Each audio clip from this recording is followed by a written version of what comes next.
Beyond the newsroom, where untold story is revealed. Kumukutu semakutu ogwa Beyond at the newsroom kwoli mbalamusako mwenna mu bitundu by'eggwanga lyattu Uganda ebyenjawulo gimusinzira okubanga mutulaba kwoteeka okutugoberera ate ffe ne twewaayo okubanga tubatuusaako ensonga zonna nga bwe zitambula mu ggwanga lyattu Uganda. PA wa His Excellency Robert Kyagulanyi Ssentamu Awambiddwa alumbiddwa nkuleetedde akatambi kaakano nga amaka ge gazingiddwako abasajja abadde bambadde obukookolo nga bamu bali mu ngoye eza military. Ebuvanjuba ne bugwanjuba ewaka wasigalawo ewasinga. Beyond the newsroom gwe mukutu ogukuleetera ekyo ekisinga katiranga naffe ng'oyita ku noti 771 44 53 ne noti 744 26 45 na bino bikulu tetulanga bafere tetulanga basawo ba kinnansi n'abagwa mu koowa eryo mwebale kutuwagira. Thank you. Za military kyennaku nnyo nnyini ddala okubanga ebintu oba ebikolwa bifaanana bwe biti nga bikyeriisa enkuuli n'okubanga bigenda mu maaso mu ggwanga lyattu Uganda. Bw'otyo nno bw'obiraba n'obiwuliriza bikwasa ennaku era byewuunyisa. Ebyo nno bwe mba mbitadde ku mabbali ebya Inginiya Kaweesi birabika nga byongedde omwonoonekera anti Honorable Zambali Brayasio Mukasanga yawangula ekifo oba entebe y'obubaka bwa Parliament obwa Nansana Municipality. Avuddeyo n'amulabula n'amugamba nti wataakomye kusiiga kibiina ki National Unity Platform 0 baakugenda mu maaso n'obanga bamutwala mu kkooti basobole okuba nga battunka. Bivudde ku ki? Ebyo byonna mbikuleetera. Ate Nakangubi Jennifer Fulufiga ayambalidde Nammeere. Robert Kyagulanyi Ssentamu abaserikale abaamukuuma okuyita mu campaign bakwatiddwa olwaleero bonna bali munda wona avuddeyo okubanga alaba kikyayinza okukola balwanirira. Byonna mbikuŋŋaanyiza wamu n'ensobola okubanga mbikuleetera. Kyenkusaba kiri kimu kyokka kwe kubanga vidiyo yaffe eno ogimpeera like. Bw'okiwa like ejja kudduka etuuke ku buli ssekinnoomu gy'ali yasobola okubanga agifuna. Ate era mu ngeri yemu naawe nga gwe mulundi gwo ogusoose okubanga olaba vidiyo eno njagala okukusaba muganda wange nti twegatteko ng'osubscribinga. Bw'otwegatteko mu butongole ng'osubscribinze nyiga mu kadaawo kajje mu personalize kateeke mu all osobole ofuna notification ku mboozi zonna ennyuvu ze tukuteerayo ate obe nga ozifuna.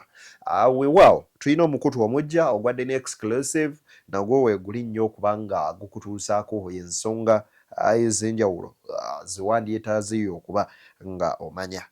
Awo nno mba nkutadde wobula okutandikira wano wennyini. Kansooke nziggyawo ebigambo bino bya Fulufiga ng'ayambalira Nammeere agamba nti yabba Nalubowa. Wuliriza. Era ekyamuleta e Masaka nfa ya Sande n'obubbi bw'obululu bwe mwabba. Muzayi musajja takkiriziganya na kubba bululu oba oli muntu wa Nuupu nga yakuwangula mukazi wa Nuupu yawangula mu mazima n'obwenkanya. Oba oyagala oba toyagala omukazi wa Nuupu yakuwangula ne bw'oli emwenyerekesa ne bw'oli eyisiga ebizigo ne bw'oli naabira mu mugga n'owuga mu mugga baakuwangula. You are life very.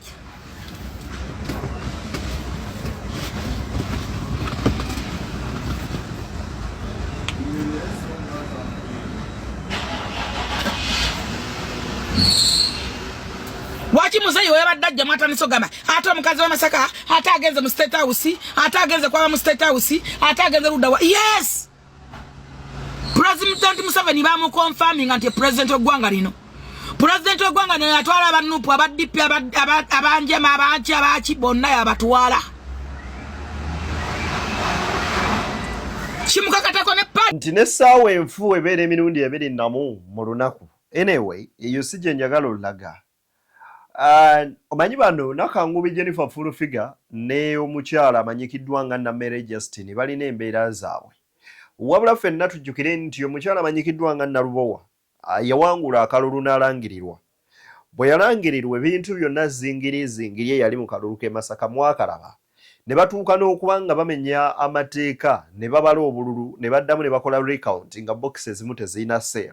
Ekikontana n'essimateeka era etteeka nga ligamba nti singa wabaawo boxi etali sealed obanga sealed yayo yakutuuka obululu buno batebukirizibwa kubeera nga bubalibwa. Ekyo kyennyini kyakolebwa ne ku kitaawe mwami Ssempijja bwe baali batunka ne kiruluuta era n'amuwangulira awo. Kaakati nno ye Fulufiga agamba nti Nammeere ne bw'onaakulukunya ku ttaka ne bw'onaaye edda abaana bato bwe bamalanga okweyama nga bamugamba vuga eggaali. Kati Nammeere nti ne bw'anaagenda mu maaso n'okuvuga eggaali ne General Museveni akimanya akalulu yabba kabbe era babba Nalubowa. Anyway, good enough mwenna muli ba NRM kati bwe mwekuba anti ffe abalabye eno nga tuseka nga tugamba obalaba abaana b'enju emmwe balaba bekuba bwe batyo ate olwo eyo nno si gye njagala okuba nga ndaga. Mwami amanyikiddwa nga Don Sheriff. Don Sheriff ono muyambi wa His Excellency Robert Kyagulanyi Ssentamu Bobi Wine era nga n'ebiseera ebimu atera okuba nga yamuvuga obw'olumu. Wabula olunaku olwaleero ssaawa zibadde nga 12 ez'akawungeezi amaka ge galumbiddwa era bwe batyo mukyala we Talusimatuse gwe bakutte abatamanya ngamba ne bagenda naye nga bali mu drone era akatambi kano nkusaba osooka okalabeko n'obwegendereza obw'ekika ekya waggulu.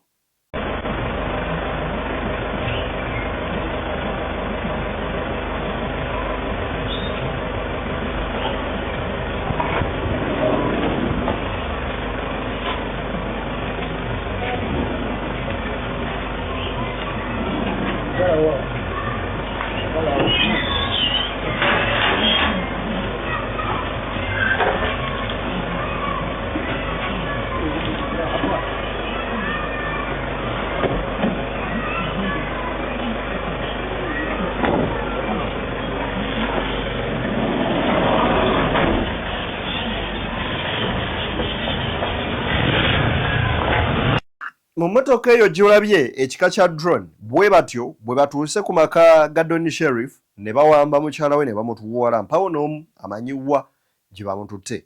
Wabula His Excellency Robert Kyagulanyi Ssentamu ng'ayita ku mukoto ogwa X avuddeyo n'atugamba bw'ati nti regime security operatives have raided the home of my assistant comrade Najan Sheriff. When they found he was not around, they abducted his wife instead after she told them she did not know his whereabouts. What a cowardly regime. Abakuuma ddembe ba gavumenti eno basazeeko amaka ga Naja Sheriff ono nga ya assistant wa Bobi Wine oba omuyambi we ne bakwata mukyala we oluvannyuma lw'okuba nga bamubuuza akanana akataano kuwa ba waali nga talina kyamanyi ne bamutwala. Kyannaku nnyo nnyini ddala okulaba nga ebintu ebifaanana bwe biti bikyagenda mu maaso n'okuba nga bikolebwa mu ggwanga lino. Samuseveni awaase Bobi Wine yayise bw'ati abaali bamukuuma mu kalulu mwenna mubamanyira mwabateerangamu nnyo akayimba nti babeera abantu banjawulo abasaanibwa okuyitibwa bamwoyo gw'eggwanga. Update. The criminal regime yesterday paraded before the police court 9 of the police officers who were assigned to our campaign. Inti regime emmenyi y'amateeka olunaku olw'eggulo baataddeyo abasirikale ba poliisi bakutte abasirikale ba poliisi 7 ne babateeka mu court ya police. I mean, yes, 9 of police officers who were assigned to our campaign abaali mu kukuuma Robert Kyagulanyi Ssentamu mu kalulu 9 ku bo baateereddwa mu maaso g'omulamuzi ku kkooti ya poliisi olunaku lwajjo. They were all dismissed from the Uganda police force with disgrace. Their crime, neglect of duty, the criminal regime claims that they assisted me in escaping from my own home. Agamba nti bano bonna bagobeddwa mu poliisi ewatali nsonga era bwe batyo ng'omusango gwe babalanga gwa kulagajjalira ku mulimu wabula ekikulu mu byonna nti ne Bobi Wine n'asobola obbanga abatolokako mu makaage. And yet, in fact, these professional police officers were withdrawn on 15th January, which was election day. By the time I left my home on the 16th, when the military raided, they were no longer on duty. Agamba kyokka nno bino bina nga tebinnabaawo ekyamazima nti bano abasirikale abakugu ennyo, bano abasirikale ba poliisi abakugu bajjibwa ku mulimu ng'ennaku z'omwezi 15 olunaku olw'okulonda lwennyini ne batwalibwa era mu kaseera Bobi Wine kaviiramu amakaage ng'ennaku z'omwezi 16 tebaaliwo. But now they are being hounded, persecuted and punished because the regime cannot live with the embarrassment of not being able to locate me for 2 months. Nti bano bakwatibwa, batulugunyizibwa, babonerezeddwa olw'ensonga emu yokka, olw'okubanga gavumenti eno tesobola zuula wa Bobi Wine wali kati myezi 2 mirambirira. They are looking for anyone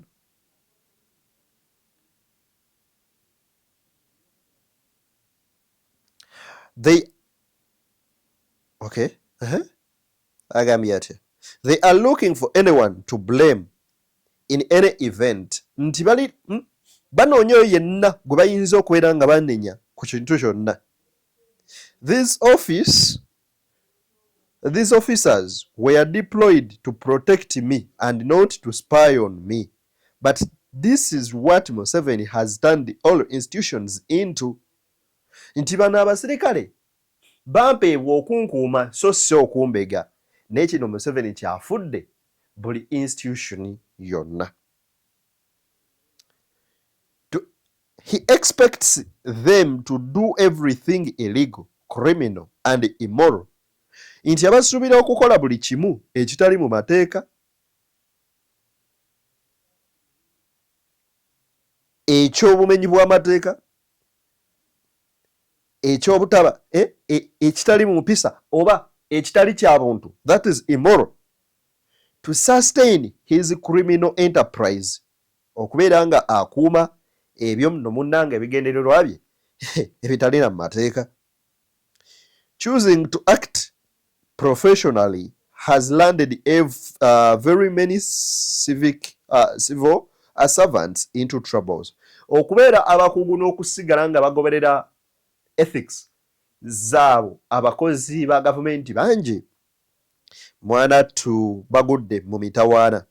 Agambye bw'ati nti we understand that in addition to being dismissed, Officer Kigenyi and another were taken back to detention at the police station at the Leroy ground and are still being interrogated.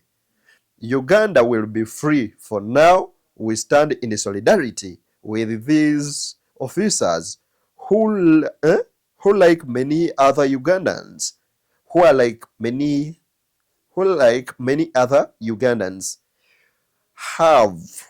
have had to test the wrath of desperate regime in its evening. Nagamba nti kino nno munnange tukitegeera, twakitegeddeko nti musajja mukulu ofiisa amanyikiddwa nga Kigenyi n'abalala nti baddiziddwayo ku poliisi eno okubeera nga baba soya kajojijoji w'ebibuuzo oba kye bayita interrogation. N'agamba nti Uganda lumu ejja kuba yebbulula okuva mu bukulembeze obwaba musibira mu bbwa, wabula nti mu kaseera nga kano ak'akazigizigi eri nga gavumenti akadde kaayo kawungedde ak'okugenda. Oyo gwe bayita Robert Kyagulanyi Ssentamu Mitembo, gwe kiki ky'olowooza ku nsonga zino ng'era bwe ziri naddala bwe zitambula? Nze Deni akuweereza, tuli ku BTN Media, Beyond the Newsroom, omukutu Semakutu ogukuweereza ku nsonga zisemasonga. Honorable Zambali Blasio Mukasa ku nsonga za musajja mukulu amanyikiddwa nga Kawesi. Wuliriza bulungi. Engineer Stephen Kawesi wabadde oli engineer nga wasoma. Sengo uddamu okwoga tolaba nti bamanerenda bakunoonya. Naffe tukunoonya. Naffe tukunoonya. Otulaga obujulizi obwa ssente ze wawa ekibiina. Otulage n'omuntu gwe wawa ssente. Bw'otamutulaga tugenda kutwala basooke bakukebera obwongo kubanga ekyo kikulu. Tuyinza okuvunaana omuntu nga waliwo ebyatabuka kubanga research eraze nti bw'oba wakava mu kalulu ofuna kye bayita mental illness kutandika. Bw'oba nakebera amatizo ddala nti oli mulamu naye olebula ekibiina ogwo musango ogumanyi munene tuli bakuwawaabira. Kakati teweeteekako stress nnene. Eno bamanerenda bakunoonya eno okonjera ekibiina okyogerako ebitali bituufu. Naffe abamu tutadde mu katembawo okwagala okufuna ssente. Omuntu akuŋŋaanya abali obubi abaagwa mu kalulu bamuyita Honorable Nsibambi gw'oba onoonya akwetikke akutwale gye musuubira okufuna ebivangata by'ensimbi naye biva ku kibiina kya National Unity Platform. Engineer eyeyita NUP commander nga toli kubanga yali alina ekibiina nga bakiyita simanyi youth brigade simanyi brigade nakisuulawo omanyi yali agenda kuba president. Simanyi oba neggwanga ligatta ebintu bino zina ngenda kuba president kakati ndi mubaka ate ekirooto kyange kyali mubaka wa parliament kwega olabira ddala obuzibu naye ekisooka kya byonna one va ku mukulembeze wa National Unity Platform Robert Kyagulanyi Ssentamu. Zambali Blasio Mukasa alabudde Kawesi n'amugamba weesonyiwa omukulembeze w'ekibiina ki The Might National Unity Platform era n'amutegeeza n'amugamba nti omuntu yavayo nga ogenda kwesiba okuba president kyokka ate yeggwa omwakaaba nti nze ekirooto kyange kyali kyakubeera member of parliament kuyingira parliament ekirooto kyange kyakubeera mu parliament sente zonna ne bwe bandizitutte omusala ne webatandiguupadde ekirooto kyange kyakuyingira parliament.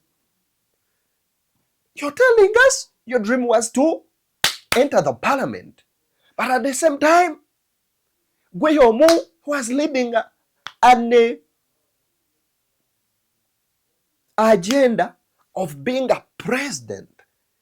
Kati agenda y'okuba president bw'agisuula mu kkubo ate kati mbwe ekirooto kyo kyali kyakubeera member of parliament yingira parliament. President yatuula mu parliament. Era Kawesi yatulimbyemu. Mazima sente zikozesa baganda bange. Kigambo sente kikozesa. Kankwongereza Zambali Blasio Mukasa. Nze omanyi bino kwano siva byenjagala. Bulira. Wakati mu kugezaako okulwanyisa obulyake n'obukenuzi n'okumalawo enguzi mu ggwanga omuntu ayogera nti natunda ebyange byonna nteeke mu kalulu lwaki takwatibwa na bukwatibwa. Oyagala akwatibwe atazizza gwaki. Monetization of politics ewaffe wano musango. N'otunda ebibyo byonna ng'oli mu kusiga mu ssente. So poliisi emunoonye. Nti mukulu watunda buli kimu mu kwogera kwagamba nti nze omulimu gwange ne bwe sandifunyadde ekikumi naye nga ndi mu parliament netundako ebyange byonna wali ozze kuweereza wali ozze kunyaga bannayuganda. Zambali alina kyasaba agamba nti abantu nga bano basaana kukwatibwa ne for sure oyinza otya otunda ebibyo byonna gw'ogenda ogulirira abalonzi ddala oba ogenda basaavinga oba ogenda naawe kulya ngozi kusobola okuzzaawo ssente. Mukitunuuliremuko tukijjemu okugamba nti Zambali yabyogera kuba ye yawangula ate yali amuvuganya. Tukizze wano omuntu bw'ati aba agenda aweereza bannansi oba aba agenze kulya ssente. Udiriza wano. Engineer eyeyita NUP commander nga toli kubanga yali alina ekibiina nga bakiyita simanyi youth brigade simanyi brigade nakisuulawo omanyi yali agenda kuba president. Simanyi oba neggwanga ligatta ebintu bino zina ngenda kuba president kakati ndi mubaka ate ekirooto kyange kyali mubaka wa parliament kwega olabira ddala obuzibu naye ekisooka kya byonna one engineer Stephen Kawesi wabadde oli engineer nga wasoma. Senga oddamu okwoga tolaba nti bamanerenda bakunoonya naffe tukunoonya. Naffe tukunoonya otulaga obujulizi obwa ssente ze wawa ekibiina otulage n'omuntu gwe wawa ssente. Bw'otamutulaga tugenda kutwala basooke bakukebera obwongo kubanga ekyo kikulu. Tuyinza okuvunaana omuntu nga waliwo ebyatabuka kubanga research eraze nti bw'oba wakava mu kalulu ofuna kibayita mental illness kutandika. Bw'oba nakebera matizula nti oli mulamu naye olebula ekibiina ogwo musango ogumanyi munene tuli bakuwawaabira. Kakati teweeteekako stress nnene. Eno bamanenenda bakunoonya eno okonjera ekibiina okyogerako ebitali bituufu naffe abamu otutadde mu katembawo okwagala okufuna ssente. Blasio Mukasa Zambali agamba nti musajja mukulu kalebula oyo nedda komyewo that politics of mafiaism asaana okubanga akoma. Agamba nti kalebule musango oguli mu Penal Code Act 1 eyaffe era oba omenye etteeka lyennyini era oli akuwaabira n'akusiba. So okusinziirayo ku Zambali Kaweesa amwegaabuwa ave ku byayogera ku NUP olereza. Serowooza kibi nnyo oli okukera obugezi ku makya ng'azanyira ku linnya lya muntu nga talinaako purufu ng'ayogera. Ensi bwe tunaagitwala ekole bwetyo twonoona ggwanga lyaffe. Kuzimba erinnya si kyangu. Kuzimba erinnya si kyangu togenda ku linnya lya muntu tandika okoze omanyi olwokwa gwena emizannyo gy'oyagala okuzannya kikyamu. Kati ye waakuwawaabira nti naawe oyonoona linnya lye. Ate nze nyononya linnya kinze. Nkyayinza okugamba nemesa okubanja ssente zange. Ati mugambye genda otuleete statement eraga nti wano wawaabye ne gwe wawaabidde y'ono ne gwe ovunaana y'ono era wamukola kino bwe kikulema stop. Kati omusajja toddamu kwogera n'aba naddamu ndowooza n'okumukyaza okwongera okumubuuza ebirala nabo tugenda kutandika okubatunuulira nga abatali batuufu. Kubanga ne gwe mukyaza ebintu bye tebigatta. Twagala kati okuddamu nga ne bwe bamwogera naye serowooza muyita n'omugamba nti do you have a police statement ekakasa nti wawaaba yes gwe owaabira yaani nti ono kati byeyogera bituufu nti byebino katandika okwogera. So sikukkiriza buli muntu ava eri gy'avaanatako nange bwati nange bwenti nange nga bomanyi nange kati wamala okumulaba n'alyoka atandika okugenda okubanja gy'ayagala okubanja. Eggwanga lino tetwagala lifaanane bwe lityo ffe ebyo si ye Uganda gye tutuyanira okukola. Tetwagenda kumuwa nnyo kati birowoozo because tuteekateeka nansana empya ey'endowoozo empya n'abantu abapya ab'endowoozo empya. Serowooza tetugenda kutambulira mu ebyo ebitakwatana. Waliwo wano omulabi we ennyo omwagisi wo field marshal yayise field marshal Ibrahim Mpungu Sekawu we bali kubeera nti kwoli ogoberera. Honorable Zambali Blasio Mukasa ku nsonga ezimu zayogedde zeezo naye ate nga nkulu nnyo. Mu kuba enkulu ennyo abantu bano lwaki why is it that these people have turned the politics into a monotony? You know, mukifudde okubeera nga kyamaguzi nnyo ekikulu ennyo than okusinga oweereza bannansi. That's why you inject in a lot of money which you don't even expect whether ojazijjamu or not. At the end of it all, nomaliriza nga olidde mu bannansi oba mu balonzi bo olukwe. Kankuwa wano Zambali tumalirize lumu. Bw'ogeraageranya Busiro East omuntu yali asingayo okuba yene ssente ntono yali mukwano gwange Mathias Walukagga naye yafuna kaadi nga bagoberera amaanyi g'abantu kubanga yaliyo owekitiibwa Seggona ng'ali bulungi yaliyo omukulu Magoola ng'ali bulungi olw'amaanyi g'abantu kaadi neweebwa Mathias Walukagga. Zambali atuwadde example ya Mathias Mulumba Walukagga nti olaba amaanyi g'abantu gayogera ne gawa Walukagga kaadi. How comes that nti gwewo ate bakuggyako ssente n'obanga gwe wasasula nnyingi okusinga kuba Zambali ezo ssente tazirina ye yakuwangula atya gwe yali alina. So bwenna bwe bw'obitunuulira ne bigatta ekyamazima amatuufu eggwanga lyattu Uganda lirina ekizibu eky'amaanyi nti tetulina bakulembeze bajja mu byabufuzi kubeera na mutima gugenda tuweereza. Bano si bakulembeze wabula ba businessmen abaakoledde ensimbi zaabwe naye nga tebazirina wabula baazikola mu birowoozo nga baagala zijjamu ffe oluyingira palamenti banoge. Ensonga ng'eyo ekyamazima amatuufu yazizza eggwanga lino emabega. BTN Media Beyond the Newsroom gwe mukutu kw'okyali nzadde niyo akuweereza ate yonna gy'owangalira oba gy'osinzirira. Gwe ki ky'olowooza? Ababaka ba Parliament lwaki bwe baba baleeta ku kiteeso tebabasala musala ne bajja ku miliyoni 46 ze bafuna ne badda ku miliyoni 5 babasasulenga miliyoni 5 buli mwezi zijja kubanga zibamala mukimanye nti ekibayingiza parliament kuweereza bannansi so si kulya.